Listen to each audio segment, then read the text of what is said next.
my word when I said it doesn't have to be a paper or anything like that, it could be anything.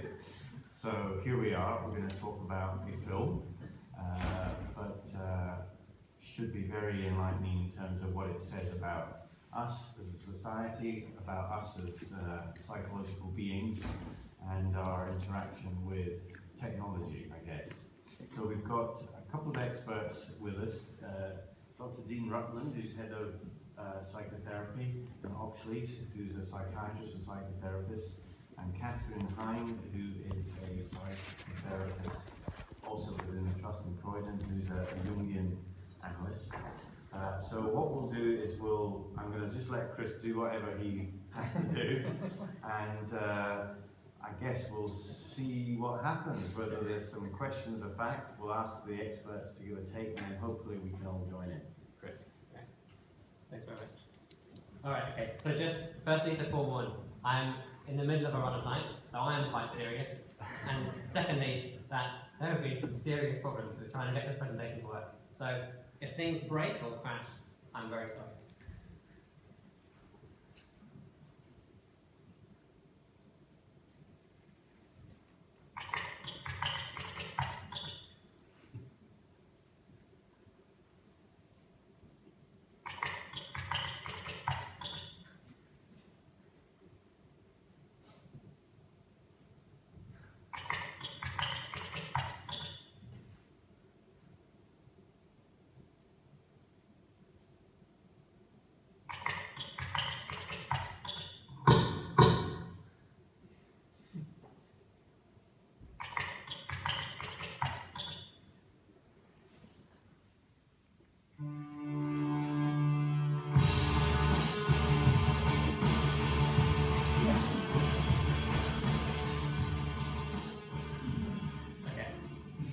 So far, so good. So as I said, my name is Christopher. I'm one of the CT1s working in Oxley at the moment.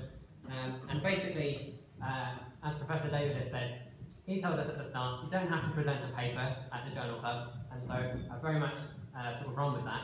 So what we're going to look at is, broadly, this is the psychotherapeutic kind of concept of dream interpretation, dream analysis, and what that can tell us about people from a psychotherapeutic point of view.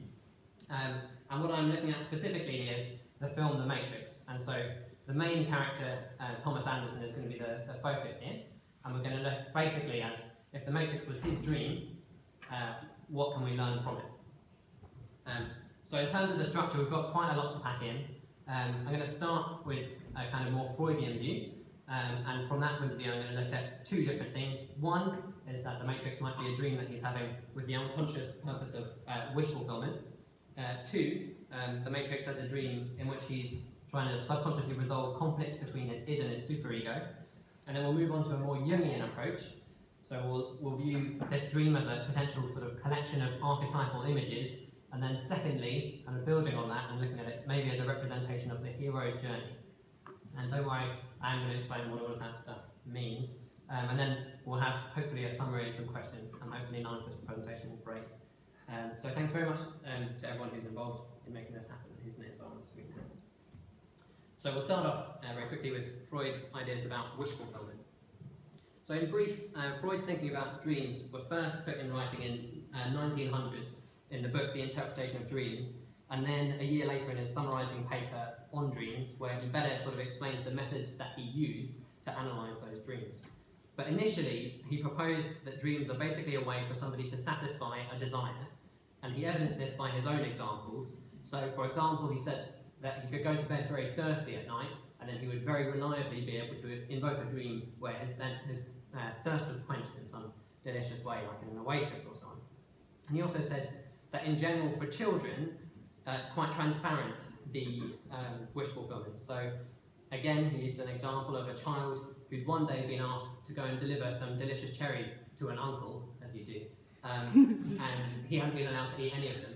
But then in the morning when he woke up, he told his parents, "Oh, I ate all the cherries," because he had a really lovely dream about eating cherries.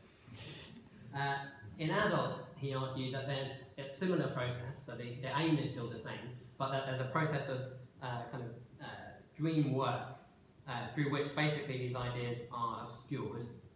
he said that there were 4 sort of different ways that happens. One is that they can be condensed, which is basically concentrating some kind of an idea, often sometimes just referring to it by a kind of rhyme or a wordplay or something like that. Displacement, where the main content of the dream is, instead of being the main content of the dream, it's kind of some superficial part of it, or it's replaced with something else.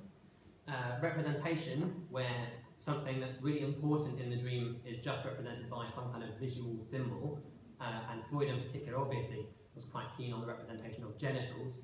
Quite a lot of things can represent genitals. And dramatization, where a concept is kind of played out as an action in the dream. And broadly, the whole point of that process is to suppress or repress powerful ideas or feelings that the subconscious is kind of struggling with. So you're running your psychotherapy clinic and you're about to start another session with Thomas A. Anderson, who you've been seeing for some time now. He's a normal citizen with a social security number who works as a computer programmer for that famous software company, Metacortex. He's often late. He says his job is very isolating. He works in a booth.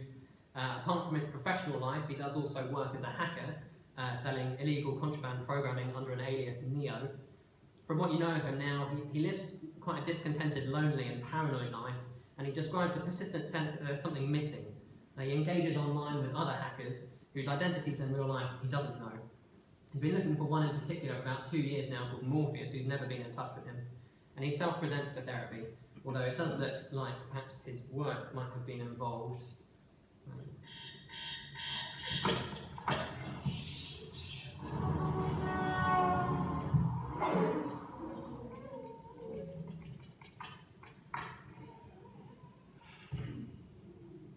You have a problem with authority, Mr. Anderson. You believe that you are special, but somehow the rules do not apply to you. Obviously, you are mistaken.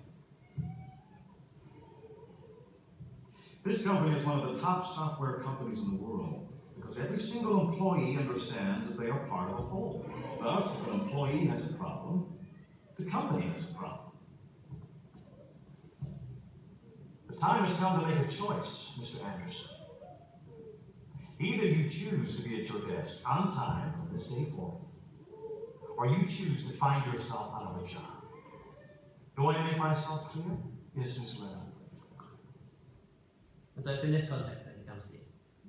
He's quite right. So he describes, he's not really engaged that well with the kind of just throwing ideas out there and sort of seeing what happens, but he has come to you with this recurring dream that he keeps having. He's been sort of writing it down over time. And he describes it to you as follows, really. So in his dream, you notice that Thomas is asked to attend a party by an attractive young woman from some kind of trendy group of youths who usually just ignore him by his illegal software. At the party, he's approached by another attractive woman who identifies herself as one of the hackers that he knows online, Trinity, and they fall in love. Morpheus has been looking for him the entire time and has all the answers for him. Apparently, Thomas is the only one who can stop the agents and save everyone from the evil computer machines. To achieve this, he works together very closely with a whole crew in a small vessel. They do everything together. It's a very social environment. His boss, represented transparently by Agent Smith, a generic man in a suit with a distaste for personal expression and humanity in general, is eventually powerless to stop him becoming the boss, taking over the Matrix, and changing its rules, where now bullet dodging and flying are allowed in the workplace. There is some degree of dream work, so the names and faces have been changed, there's no direct reference to his actual job, and he does have a strange bit about waking up in a transparent bathtub. And the manifest content, and by that I mean the content that he reports to you, so the actual things that he's describing, the names and so on, seem to relate pretty closely to his hacker job. All of the names are the same. But the latent content you notice as you reflect on this seems to relate pretty closely to his unsatisfying day job. It's also interesting to note that although Trinity is sexualized by other characters at various points, including one quite disturbing scene where Cypher straddles her physical form and talks to her about his repressed sexual urges while she's in the Matrix, Thomas himself actually never makes any sexual comments about her, and the film is rated a 15, only for quote-unquote strong sci-fi violence. There's no manifest sexual content at any stage in the dream. And this, Freud would argue, actually supports the idea that Thomas is repressing his sexual urges. So we'll move on to the second Freudian right here. Don't worry, this will eventually finish. So we're going to look at the id versus the superego. Now, briefly for any less experienced members of our audience, Freud proposed that if we consider a mind as just the conscious processes that we're aware of in our brain, we need another term to describe also the subconscious or unconscious processes of our brain and that together, and he referred to that as the psyche. And he proposed that the psyche comes in three parts: the id, the ego, and the superego. Now broadly, the id is kind of our primal urges and wants and dreams and all that sort of stuff. The superego is more our sense of ethics and morality, often telling us not to do things. And the ego kind of pacifies the two and consciously decides where things should be. So, for example here, you want some chocolate, but you don't want to gain weight, so you eat a small bar of chocolate. And then you get a sense that this is very unfulfilling, so you eat many more and larger pieces of chocolate. But ultimately nothing fills the void left by the lack of your love from your parents. Now I'm not going to patronise my esteemed audience further by going into explaining the id and the ego and the superego in great detail, but instead I'll look specifically at how this idea relates to the matrix and what it can tell us about Thomas as he's reported this to us as his dream. Now we've already talked in the previous slide about what would make Thomas's life fulfilling and all the things that he desperately desires. Now a lot of this, and particularly his sexual desires, we can consider basically as manifestations of his id. So we should consider then here that Thomas does not allow himself in the dream to have a full romantic or sexual relationship with any women in the dream. And even when Trinity kisses him, technically he's actually dead. As we've already said, he also sets the dream completely outside of his work environment. So he doesn't rock the boat of his workplace or challenge his boss directly. This sort of dream work to disguise or repress his apparent underlying desires can be said to actually be the work of his superego. And actually this, rather than just the idea that the dream work is for suppression or repression, is what Freud thought sort of in about the 1930s, and he wrote that about dreams. Alternately, we can consider that Thomas represents Psycho as his id, driven purely by carnal and primal desires for food and sex, and Agent Smith as his overzealous superego. He represents his ego, obviously, as Neo. Now Thomas fights his superego throughout the film, but actually he still pretty well ignores his id until it becomes a huge problem for him. Perhaps Thomas could reflect on the idea that the dream, although it manifestly suggests some kind of satisfaction in fighting both his superego and his id, fighting authority, fighting his desire for love or sex, might latently be a way for Thomas to reflect on the idea that compromising with his boss and working on his problems with authority, learning to appropriately express his emotions, might be of value in making him a better and more powerful person, and maybe leading to a life where he does have greater importance. Never send a human to do a machine's job. That's the superego there. And possibly leading to a life where he does have greater importance, like a promotion. So we move on to Jung.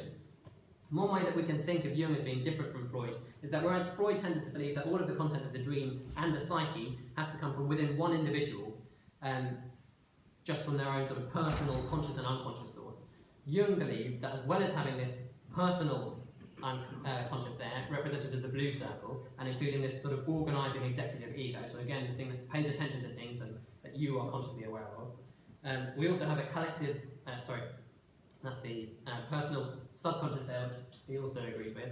We also have a collective unconscious, which is this red bit in the middle here. So this is something that is inherited, and in a process kind of similar to that which he said allows spiders, for example, without any lessons, to create very intricate webs, or for fish and birds to make long-distance migrations to sort of weird places without, again, any kind of practice in doing that. So this inherent aspect of a collective unconscious combines with an individual's experience over time to create this kind of collective and personal subconscious.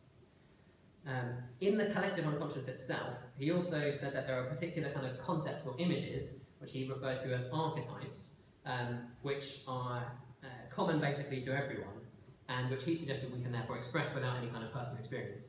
He felt that this was the reason why there are so many kind of overlapping ideas and figures in myths and art. So he included in this events like kind of birth, separation from your parents, and figures such as the Great Mother, which he argued we can all identify with, obviously, and which therefore need no explanation. So I will not explain. Some of these so-called primal or archetypal concepts or images inevitably crop up in dreams, which Jung, like Freud, believed are ultimately a function of kind of subconscious parts of your psyche, things that you're not aware of.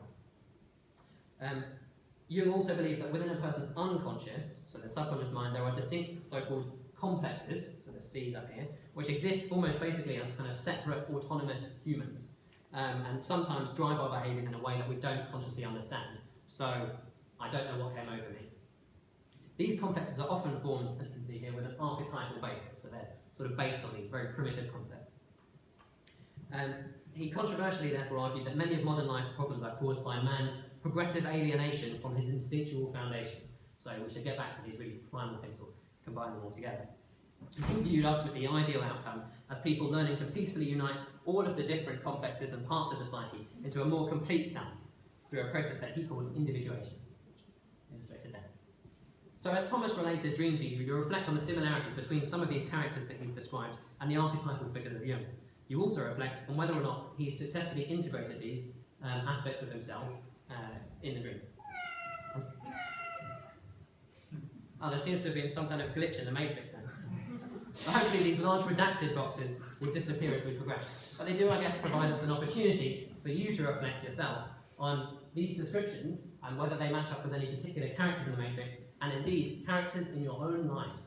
Because the idea here is that ultimately these figures, these archetypes, are supposed to be things that we're all born with, and so we should readily be able to project them onto other people and see them in lives. So he projects his persona, his outward-facing mask, to the world as Neo, who is a very successful and important person. We all have things about ourselves that we don't want to be there, which is obviously true for Thomas, and he forcibly separates and rejects both the controlling and rude obsessive Agent Smith and the deceiving and sensually driven Cypher, although he does later integrate both some parts of both of these into himself. For Agent Smith, there's that kind of visual metaphor where there's a kind of combination towards the end of the film, although it's kind of sort of destroying Agent Smith. And for Cypher, it's through when Neo is more able to express his emotions towards Trinity. He's initially surprised, so that's done. He's initially surprised that Trinity is a woman at all. My name is Trinity. Trinity? The Trinity? That cracked the IRC base. Jesus. What? I just thought, you were a guy. Most guys do. But later he finds her to be an incredible source of strength and support. They work very closely together. She saves his life and she provides love and emotional nourishment. And so ultimately her process in this is really to show him that his female parts of himself are actually very important, put a strength for him. So in terms of the wise old man and woman and the great mother and father figures, really we're looking at Morpheus and the Oracle, who both guide him, although the Oracle has a more soothing approach when compared to Morpheus's relentlessly demanding attitude. Morpheus also kind of sets up a bit of an Oedipal complex with his pressuring Neo to overcome him. Come on, stop trying to hit me and hit me. Which the Oracle only reinforces when she tells Neo that he's going to have to choose whether he or Morpheus die. Neo also looks quite quizzically at the potentials, speaking as they do with a strange Australian Mary Poppins accent. Do not try and bend the spoon. That's impossible. Only try to realize the truth. What truth? There is no spoon. There is no spoon? Then you'll see that it is not the spoon that bends, it is only yourself. Don't know where they're from. But he does learn from them about his own potential. And ultimately, naive as he is, Thomas himself takes on an increasing role as a hero and does seem to unite with the various facets of himself to achieve this. You inwardly curse as you recognise that he may actually have already achieved individuation, and therefore your fee is likely to dry up. So you try and fare desperately to think of a different way of viewing his dream from a Jungian perspective, which is here the hero's journey, which actually technically wasn't really Jung. It was somebody who kind of based his work on Jung, which is Joseph Campbell. Now, Joseph Campbell was an American mythologist who wrote in 1949 an influential book called The Hero with a Thousand Faces, in which he describes the concept of the monomyth, or hero's journey. And this drew heavily on Jung's archetypal theories and the idea of the collective unconscious to propose an archetypal myth, so something that we have all inherited, we all know what this story is. George Lucas actually explicitly based Star Wars on this Campbell's theory, having read his books and met with him in person, spoke to him quite a number of times. But prior to that, you can make cases for stories as old as that of Jason and the Argonauts, or King Arthur and the Knights of the Round Table, more recently Lord of the Rings, The Hobbit, Jane Eyre. I mean, there's countless really. Broadly, there are three stages to the hero's journey, which are departure, in departure, essentially you're venturing out from a common world to a supernatural one, and then in initiation, you encounter and defeat strange forces, and then in return, you return to your home with a marvellous boon for your comrades, encountering in this whole process many of Jung's archetypal images and figures along the way. So could your patient Thomas's dream, this matrix, be a representation of the hero's journey? And in that sense, could it be a way for Thomas to progress towards individuation? Well, let's find out in a slide that I like to call the entire plot of the Matrix as fast as I can possibly describe it. Now, there are 17 stages, as you can see in Campbell's version, so I'm going to absolutely burn through these. There will be severe spoilers. Buckle up. Okay, so 1. Thomas is called to engage in this adventure by Trinity, hacking into his computer. He hears her out, but then when Morpheus tells him to step out of the window and trust him, he 2. refuses this call and gets taken in by the agents. He's then 3. supernaturally aided by his future crewmates, who remove a horrible electronic bug from his abdomen. In seeing this, he does finally accept the need to 4. cross the first threshold, choosing the red pill to go deeper down the rabbit hole, rather than the blue pill to return to his ignorance. He's unplugged from the Matrix at this point and rejected by the AI, discarding his body into a disposal chute in a murky, wet place, somewhat like the belly of a whale, from which he is immediately rescued by the crew of the Nebuchadnezzar. He faces a road of trials and training, including fighting Morpheus, and progresses sufficiently to be introduced to the goddess-like figure, the Oracle, to check if he's the one. She, very psychodynamically, refuses really to tell him anything in particular, and just reflects him back at himself, and gives him some nice cookies. Neo is pretty sure at this point that he isn't the one, and secretly, he therefore thinks Morpheus might be a bit of an idiot. The team are then betrayed by Cypher, who is seduced, partially by the temptation of Trinity, who isn't in any way trying to seduce him, but also more broadly by the pleasures of the flesh. So Morpheus is then given up by Cypher, and Thomas saves him with a gunner helicopter, 9 atoning with his father figure, and rescuing him from the agents. At this point, Thomas has become pretty powerful, and as such, he has an apotheosis, in the sense of gaining a huge number of guns. He also, at this point, demonstrates the ultimate boon. His control over the Matrix now enables him to slow time and dodge bullets. He refuses to run from the agents in the Matrix and safely return to the ship, choosing instead at this point to fight. And there follows a sort of magic flight, where Neo fights and escapes the agents, and at this point insists that his name is Neo. He runs into a spot of trouble at this point, being shot literally to death, but he is rescued from without by Trinity's kiss and the realization that he is in fact the one. He demonstrates this to his crew by effectively destroying multiple agents and, in that sense, crossing the return threshold, bringing his boon back to his comrades on the ship. And he is now ultimately the master of both worlds, both the Matrix and his crew and reality on the ship. He leaves a revolutionary answering phone message at this point for the agents, and he flies off to a Rage Against the Machine outro, closing the film as the ultimate badass, shades-wearing hero with the freedom to live. So you can agree with Thomas at this point that he probably has just had a dream quite in keeping with the hero's journey, and you advise him to try to convert it into a film and never make any sequels. So what have we learned? Well, ultimately we've learned from a Freudian view that Thomas might be fulfilling his wish to be loved and to be powerful, while his superego is preventing that dream from being too obvious. From a Jungian point of view, we can understand that perhaps this dream is driven to some extent by a kind of collective inherited understanding of the world, and that the dream might symbolically represent Thomas's path towards individuation, accepting into himself and integrating with different parts of himself, some of which he likes, some of which he's less sure about.